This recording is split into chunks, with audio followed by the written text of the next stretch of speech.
무리뉴의 축구는 칸의 축구다. 무리뉴의 축구는 어쩌면 토트넘에서 마지막일 수도 있다.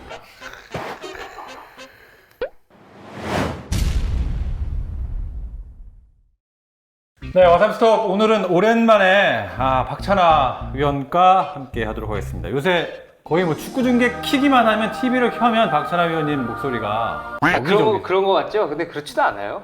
뭐 그렇지도 않아요. EPL 틀면 박찬하 위원, 라리가 틀어도 박찬하. 스포티비에 정말 국내에 내놓으라 하는 해설진들이 결국에는 뭐 그냥 다 강이 흐르고 흘러서 바다에 모이듯이. 그 예전 지난주 이 국내뿐만 아니라 전 세계 축구계는 이분에게 이 기사가 집중되지 않았었나 싶은데 역시 스타는 스타예요. 그러니까요. 이슈메이커, 복설, 영화도 보면 매력적인 악당들이 있잖아요. 무리뉴 감독이 아시는 것처럼 토트넘의 새 감독으로 왔습니다. 챔피언스리그 우승 2회, 유로파리그 우승 2회, 그리고 지휘했던 모든 팀들 첫 시즌에 모두 우승을 시켰습니다. 설명이 필요 없는 명장인데 일단 무리뉴가 처음 와서 해리케인을 비롯해 선수단에 했던 얘기가 뭐였냐면 첫 일성이 이거였답니다. 자, 니네 우승팀 되고 싶지? 나를 따르면 니네가 우승팀이 될 것이다 라는 걸 딱 했다고 해요. 무리뉴가 보면 포르투갈 내에서는 굉장히 유명한 스포츠 대학이라고 하더라고요. 여기서 축구를 공부를 했는데 마누엘 세르지오 교수? 이 교수님이 축구 감독은 축구 지식도 중요하지만 심리학자가 되어야 한다 이런 지론이 있대요. 이 교수님 밑에서 그 심리학에 대해 엄청나게 공부를 했다고 해요. 이런 부분들이 리더십에서도 굉장히 많이 나타나는 것 같은데 어떻게 보세요? 물론 저는 여기에 있어서는 많이 공감하는 편이에요. 전략 전술보다 오히려 선수들의 동기부여가 더 중요하다고 생각하는 쪽이거든요. 결국에는 그것을 이행하는 선수들이 마음이 닫혀 있거나 맞아요. 그것을 열심히 수행하지 않는다면 저는 무용지물이라고 생각을 하는 쪽이거든요. 무리뉴가 챔피언스리그 앞두고 인터뷰에서 이런 얘기를 하더라고요. 결국 우승을 만드는 건 말씀하신 것처럼 멘탈이다. 그러니까 어떤 일이 일어나느냐가 중요한 게 아니라 어떤 상황이 발생했을 때 그거에 감독과 선수가 어떻게 대응하느냐. 저는 100% 진짜 공감합니다. 계속 그러시죠. 네. 네. 저는 까먹으셨죠? 그렇죠. 네. 매니저라는 자리에서 팀을 운영하는 건 우리가 생각지도 못하는 무슨 이런 문제까지 있나? 이런 일까지 해결을 해야 되나 싶은 것들이 맞아요. 수만 가지가 있을 거예요. 뭐 당장 뭐 원정을 갈 때 뭘 타고 가야 되는지부터 해서 그리고 선수들을 어떻게 컨트롤해야 되는지 그렇죠. 제가 노는 것 같은데 네. 쟤한테 말을 해야 되는지 말아야 될지 맞아요. 그러니까 이런 세대한 하나하나를 그러니까 이런 것들이 이런 판단에 있어서 네. 굉장히 어렵잖아요. 그런 판단들이. 아니 조직 생활 안 해보셨잖아요. 조직의 부적응잖아요. 락커룸을 통제하는 방식에 있어서 무리뉴 감독의 스타일은 확실히 호불호가 갈려요. 정말 무리뉴 감독을 좋아하는 선수들은 무리뉴 감독을 철저하게 따르고 신봉자들이 지지하고 네. 근데 싫어하는 선수들은 정말 싫어하고 아하. 언론 보도의 추측과 또 기사들에 따르면 깰 때 그냥 정신 못 차리게 깨는 스타일인 것 같아요. 그리고 사람에 따라서는 내가 잘하고 있는 것 같은데 왜 자꾸 나한테 뭐라고 하지? 그리고 삐딱선을 타는 사람도 있을 거예요. 맞아요. 분명히 맞아요. 사람에 맞아요. 따라서는 맞아요. 저는 심리학자가 돼야 된다는 것들이 결국에는 마음을 흔들어서 맞아요. 내 편을 만들어야 돼요. 맞아요. 나를 따라오라고 말을 했지만 맞아요. 이게 그렇잖아요. 무리뉴 같은 사람이 가가지고 맞아요. 야, 우승하고 싶어? 내가 시키는 대로 해. 네. 이렇게 했을 때 진짜 하면 되나? 뭐 이런 거지. 그렇죠. 저 같은 사람이 가서 가면은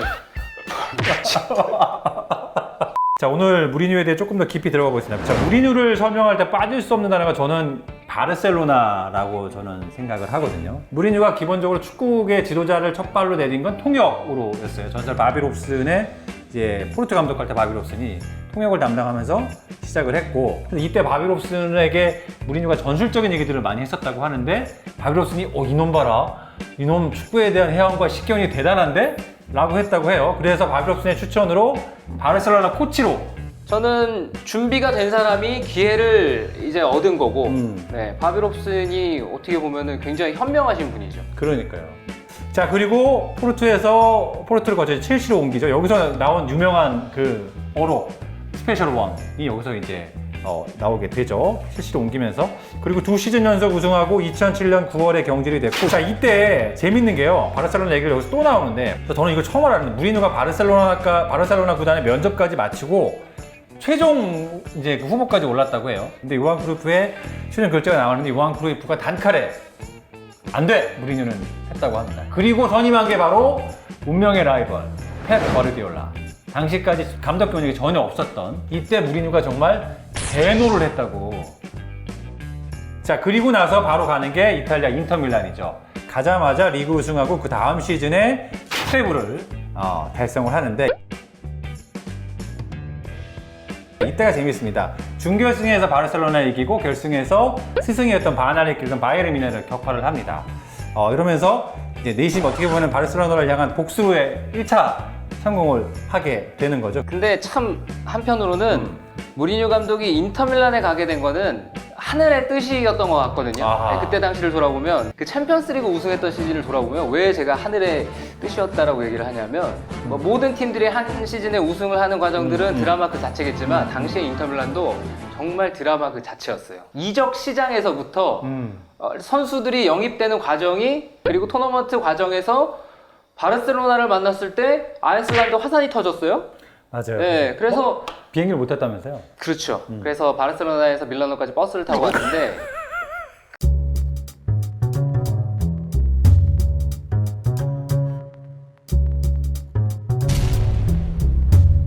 그게 물론 정상적으로 가도 경기 결과는 어떻게 됐을지 몰라요. 물론 그렇죠. 하지만 네, 네. 영향이 완전히 없었다라고 말하기는 어렵습니다. 그래서 졌죠. 3대 졌죠. 네, 3대 1인가 3대 0으로 졌죠. 했던 예. 아 이게 되는 팀들은 이렇게 해도 되는구나. 그리고 무리뉴 지도자 인생에 바르셀로나가 영향을 준 또 하나의 사건, 요거는 좀 간접적인데 이게 재밌더라고요. 2013년 5월에 퍼거슨의 후임자를 찾던 메뉴가 무리뉴를 유력한 후보로 그때 이제 여러 언론에서 많이 나왔었죠. 그리고 퍼거슨과 무리뉴가 뭐 와인도 같이 마시는 굉장히 막역한 사이였죠. 그래서 무리뉴도 당시에 되게 기대를 많이 했었다고 해요. 그런데 뚜껑을 열어보니 당시 모예스 감독이 선임이 됐고 이 부분에 대해 무리뉴도 또 대노를 했다고 합니다. 어떻게 나한테 전화 한 통 없이 연락도 없이. 이것도 언론의 추측입니다만 원인을 살펴보니 이 이전 엘클라시코 때 바르셀로나하고 레알 마드리드 벤치 간에 벤치 클리어링이 소위 있었죠. 그때 무리뉴의 유명한 사건, 손가락으로 바르셀로나 빌라노바 코치 눈으로 확 이러면서 그냥 팍 했죠. 이 부분에 메뉴의 보도진들이 저거는 정말 아니다. 이러면서 메뉴에 대해서도 조금 좋지 않은, 굳이 억지로 끼워 맞추자면 다음 달 5일 그 토트넘이 이제 메뉴 원정으로 가요. 올드 트래포드를 가는데 그 메뉴전에 좀 관전 포인트를 뭐 굳이 몇 가지 좀 뭐 이렇게 예상하신다면 어떤 게 있을까요? 지금의 맨체스터 유나이티드라면 어느 정도 전력을 갖춘 팀이 상대하기는 너무 수월한 구조예요. 제가 생각했을 때는 뭐 이제 댓글이나 이런 거 좀 무섭긴 한데 네네네네. 근데 저보다는 더 잘 알고 계시니까. 그렇죠. 메뉴는 사실 이 토트넘에서는 과연 어떤 방식으로 무리뉴 감독이 선수를 컨트롤할지. 물론 초반에는 저는 초반 몇 경기는 충분히 좋게 간다고 봐요. 그리고 무리뉴 감독도 토트넘에 부임할 때 충분히 모든 정보망을 가동을 해서 포체티노 감독이 팀을 어떻게 해서 이게 대척을 지게 됐는지에 대한 정보 정도는 네, 충분히 알고 들어갔을 거예요. 그러겠죠. 같은 방식으로는 초반에 팀을 운영하지 않을 공산이 크죠.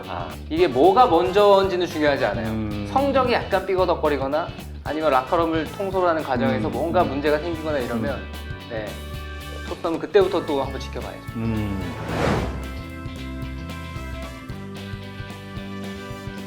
무리뉴가 항상 그 세 번째 시즌에 성적이 안 좋다고, 세 번째 시즌 대부분 이제 경질되는 그 질문을 항상 받잖아요. 레알 시절부터 첼시도 그랬고. 그 질문을 또 기자들이 한 거예요. 그랬더니 무리뉴가 뭐라고 그랬게요? 자기가 세 번째 시즌에 냈던 성적들을 쫙 팩트를 나열하면서 기자에게 딱 그 얘기를 한마디를 던집니다. 모르면 구글 찾아봐.